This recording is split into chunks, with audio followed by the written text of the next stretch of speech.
So I've got a somebody ragging on Chimay Blue, like you do, and somebody ragging on Rochefort Tin. Give me Chimay, because I really like Rochefort Tin. So Chimay Blue. Yep, that's the Grand Reserve. This one is from 2013. Okay, so 2.25 out of 5. Give it the quarter point. Yeah. This one's pretty short and sweet. This beer sucks. Tastes like a carbonated milkshake and is worse than the white version, which is the triple. Can't believe I spent $5 on this poor excuse of a beer while I could have got a bomber of Stone IPA for the same price. Stone IPA, bomber, the world's biggest roulette wheel. I mean, that bomber could be the best beer you've ever had and also the worst. Okay, sorry. Yeah. Those monks are drinking too much of their own product. Blame it on the clergy. And they're drunk during the entire process. Clearly. I will try again once they sober up. And quit adding cinnamon and sugar to their beers. Why is there no one monitoring these drunk monks? What a life, huh? Drink beer all day and wear a Jedi robe. First of all, I love that he's... Couple things. Why is no one monitoring these monks? Well, I'd like to think that the Grand Wizard in the sky, God, is monitoring him.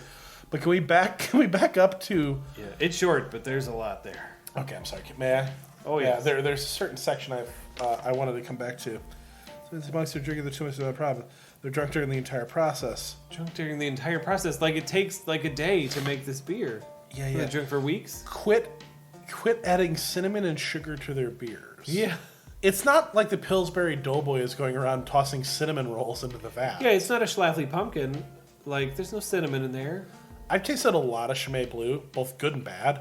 I've never tasted cinnamon. No. It maybe means caramel? Like I said, like you get all kinds of weird flavors off that Belgian yeast, but Chimay Blue doesn't taste like cinnamon. And lastly, that we're going to focus on the coup d'etat he had at the end of the thing. What a life, huh? Commentary. Drink beer all day and wear a Jedi robe. Yeah. So I mean, that sounds great, but that's not. Because as I recall it, Qui-Gon Jinn and all the other Jedis were wearing thick wool robes with a crucifix as a belt In the desert all the time. Also, I doubt that's what or in monks dress like. space. Yeah, no. Probably cold. In space. Wow. He fucking hates monks. By the way, I truly believe that those monks read this and they're going to genuflect and reflect on this. You just drink your fucking Bomber Stone IPA, I guess, guy. I also like his understanding of the brewing process, as if while brewing they're able to drink the wort and just get ripped. They're just going, look at little grandpa's cough syrup. Yeah. Good or bad, what do you want? Give me a Shock Top. Shock Top. This is a short one. Shock Top. Perhaps a perfect ale. Gorgeous, opaque, amber color. Definite citrus peel scent. Say opaque? Yeah. Okay. Gorgeous, opaque, amber color. Definite citrus peel scent. An overall smooth, slightly orange taste. This guy likes the orange.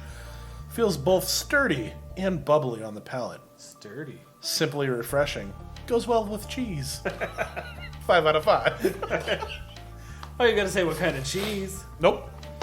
Any cheese, sir. It's sturdy. Opaque. And opaque. It has citrus. I guess it's like hazy a little bit. I like that he goes, definite citrus peel scent. An overall smooth, slightly orange taste. So he's confused about which citrus. And then fucking nailed it. But it was so slight. Despite being definite the previous sentence. Except that the previous sentence was definite citrus peel scent, which didn't have a verb. Definite citrus peel scent. Yep. That's not a sentence. Unless the citrus is peeling a scent off of something. Which I don't think it was. No. Would you like another one quickly, or no? Yeah, give me another good one. Bad or good?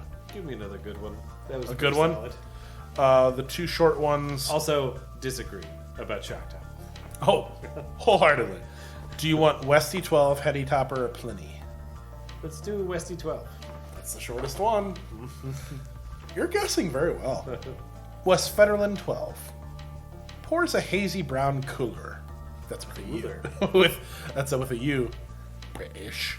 Pours a hazy brown color with a thin tan head. Nose is malty and light caramel. Flavor is nutty, some honey, light burnt caramel, toasted malt, and mild alcohol. Medium to light bodied, mild carbonation, and a mild to moderate sweetness with a light bitterness. No oxidation, though I'm not sure I follow the hype of this beer. However, it is still quite nice. 330 milliliter bottle at Fairies, vintage 2011.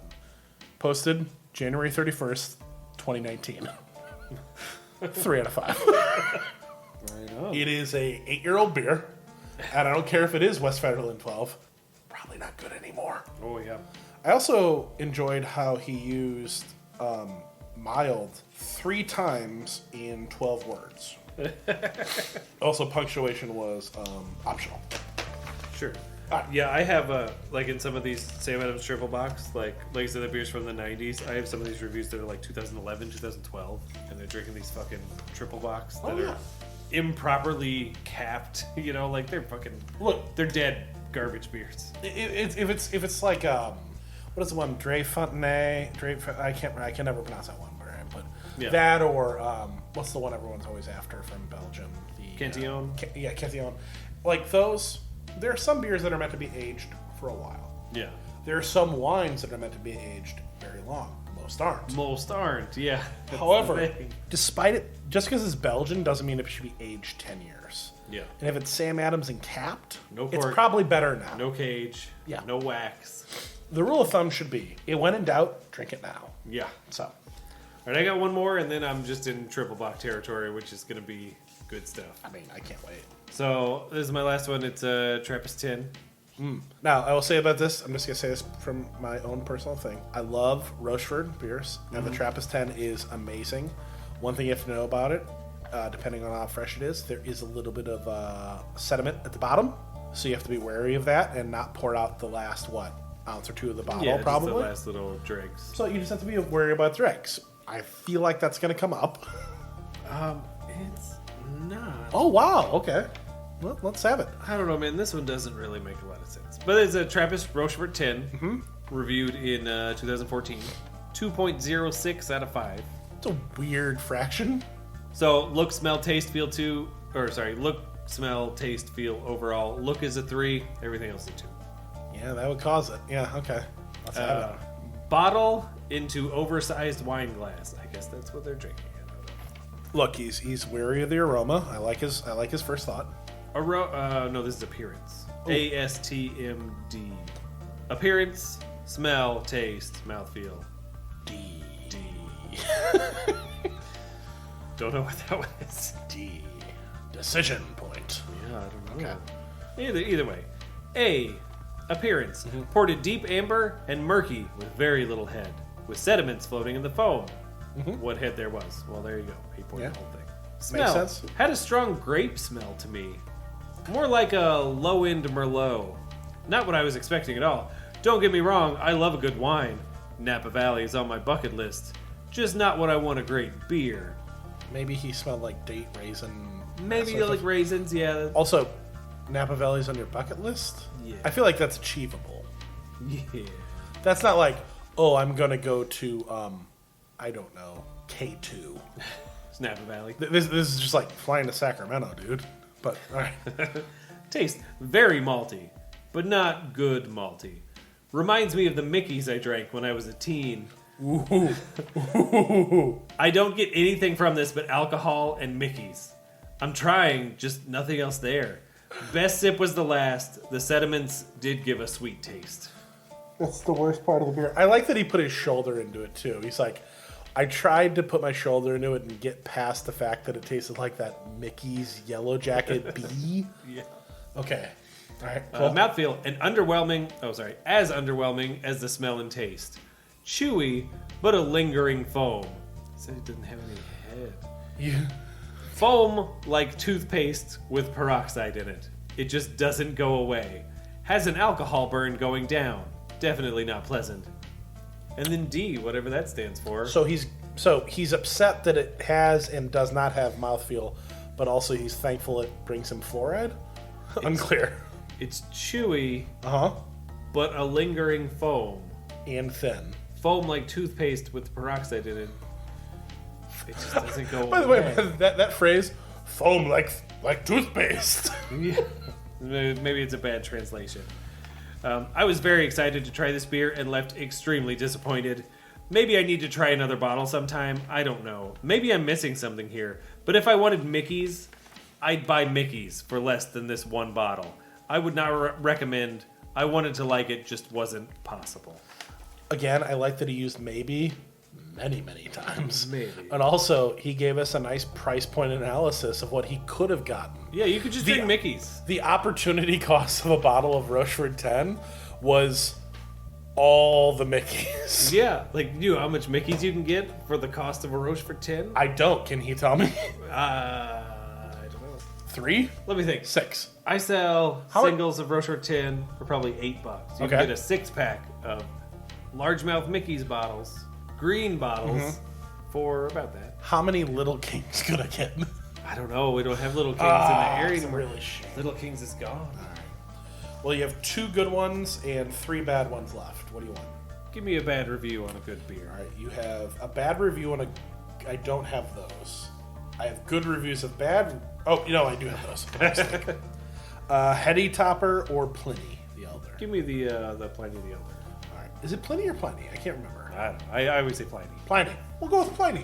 I like yours. Pliny the Elder. I like saying this like it's the beginning of a Shakespeare. It might be. The Taming of the Shrew. Pliny the Elder. I don't know IFI got a bad batch of this beer, but definitely not worthy of an A+. That was all in caps. Bought 4 pint bottles from Whole Foods Cupertino. 3 reason I bought 4 is because I was expecting an awesome brewski. Period. Appearance is average. It pours a Budweiser yellow. Let's be honest. Smell is okay. I don't really judge any beer off of its smell. No? Apparently not. Okay, fuck it. Taste. This is where it gets weird. By the way, that's part of the review. That's not commentary. Oh, okay. Taste. Quote, this is where it gets weird. I took the first sip of beer and I tasted the intense flavor of alcohol. Again, all Yay. caps. I know a double IPA is going to be a strong beer, but the smell and palate feel was that of a post-vodka shot. I hope this is a bad batch, because I really want to enjoy this beer. I just didn't. Mouthfeel. See taste. Okay. He knows that those are the same thing, right? I think the mouthfeel. Should I read taste again? I mean, I don't know. Finally, overall, I would not pay $5 a pint for beer I had a bad experience with ever again. This is a sentence. But if a friend buys me one, this is the same sentence, I would be open to trying it again in hopes that the batch was on point. 2 out of 5. I like that every single comment is negative, but they're still like, 2 out of 5. Yeah. If you buy me one, I'll drink it. Well, if a friend buys it. Now, if an enemy buys it, no. How dare you? Could be poisoned. So you've got, on my side, you've got 3 bad and 1 good left. I have nothing but Sam Adams Triple Buck reviews left. And this is just the tip of the iceberg on these, man. They are so good. So do you want the one good one or one of the 5 bad ones that I have? I want to start with the good one. Okay. So the good one's a little long, but it's worth it. Serenade me, sir. So these Do are... you need any water? I'll power through. Okay. I'll power through. Thank God. This one is from 2009, October 2009. Height of the recession. So it says that this one's very detailed. It's a 5 out of 5. Everything, look, smell, taste, feel, overall, 5s. 5s. Across the board. Hard 5s. Plus 67.2% on the deviation for this beer. Wow. Glass, snifter, temp, cellared at approximately 50 degrees. No vintage printed, so it's 1997. This beer's 12 years old. With a janky cap. Because I think they all have shitty caps. Wow. I like that he has a 12-year-old beer at cellar temp. Yeah. Like Yeah. observing everything except for the fact that the beer is 9,000 years old. All right. Then in brackets, at the very beginning, in the interest of full disclosure, Okay. I like this beer a lot. I've had quite a few of them over the years. Don't know why I haven't got around to reviewing it before now. I haven't had one in about 8 months now. Let's see how it's doing, shall we? No, I'd like to abort. Is this a choose your own adventure where I can just say no? Yes, flip to page 27. And then I'm just in the darkness of space. I always like that when you open the door and you're just dead. You're just out. Yep. Okay. All right. But we're gonna do it. As always, this pours jet black. It is still no carbonation. It is extremely viscous and oily. There is obviously no head or lacing. Why is any of this good? In lieu of lacing, though, it leaves an oily residue on the sides of the glass. This is the good review. I mean, honestly, what else would you want other than a Spy Hunter-esque oil slick? Leaves an oily residue on the sides of the glass. I think that this is beautiful. Eye of the beholder, I suppose. The nose is filled with a mammoth oakiness. It smells like there should be a few oak chips in the glass. There are huge, deep notes of chocolate-covered dark fruits. Milk and dark chocolates. Both. Milk and dark chocolates. Okay. Okay. Black cherries, figs, dates, raisins, and more. Question. Yes. Aren't 2 of the 3 of figs, dates, and raisins the same thing? Not quite. There aren't variations? No, dates are their own thing, and figs are their own thing, I think. And raisins? Raisins are just Dried fruit grapes. garbage. Yeah. Okay, moving on. There is also a nice, mild touch of maple sweetness here. This also has a fair amount of booziness in the nose, but at 17.5% ABV, that's certainly no surprise. This here's 17% alcohol. I don't know if I mentioned that before. I'm glad that he wasn't caught off guard by the alcohol. I fear for his... like, if he had a heart condition, this could get dangerous. I feel like he's just drinking molasses. I was gonna say, is this black tar heroin that he's describing, or the molasses like briar patch out of that like jar? Just so many things. Okay, this is an absolutely monumentally complex flavor profile. I know that I won't do it justice, but I'll give it a shot. throw more adjectives at it. Well, they're coming. If you had a Cuisinart, Okay, and filled it with chocolate-covered cherries, dates, figs, raisins, we've been there before. Ghirardelli chocolate-covered caramels, So 2 chocolate-covered things maple syrup, again. a handful of mixed toasted nuts, a few dark roasted coffee beans, and a bunch of oak chips that were drizzled with liquid smoke. Then pureed it and served it in unfinished oak mugs. You'd come close to the flavor of this beer, I think. He's not even sure. There's so much going on in this beer, it's hard to nail it all down. Well, I mean, he went down the rabbit hole. Those are all the flavors. I feel bad for this Cuisinart. It is working overtime and probably broken to get the oak inside of an unfinished oak mug. Also, who is just carving mugs out of an oak tree? But, all right. Despite the lack of carbonation, I love the body of this beer. It's full-bodied and almost thick. Almost like oil? Almost. It's more viscous than almost any beer that I've ever had. DL would be my first thought as possibly more viscous, Dark Lord. But I'd have to do it side by side to know for sure. By the way, that's the beer nerd version of a name drop. There are so many times that they use acronyms, you're just like, I don't know what that is. Oh, God, I hate it so much. All right. But DL I knew. It's smooth and Still very going. silky. It's still going. And completely coats your palate in the most wonderful, delicious way. Just 3 more paragraphs. Oh, thank God. I was worried we were running out of prose. Okay, for me, it's looking like this beer is perfect. I, quite honestly, didn't expect that to happen. I knew that my rating would be on the high end for sure, but I'm as surprised as you are that I've given it a perfect score. I like that he is envisioning someone challenging him on a one-party rating. Yeah. As if someone's attacking him like the Oxford Debate Club, like, no, you're wrong. Oh, I've got a few other reviews that would like to be in a room with this gentleman. This is a McLaughlin group right here. I love this beer, and I wish that they would make more of it. Either that, or send me however much they have left at this point. It's like that person looking for the warehouse full of best damn. If you have some, feel free to contact me for my shipping address or to work out a trade. If there is some store in your area selling them for $1 or $2 a bottle, I've seen this before, SCENE scene. It was in a movie? Yeah. Then please contact me and we'll work something out. I like that he saw this beer being sold for $1 or $2 in the silver screen, in the pictures. I know what happened.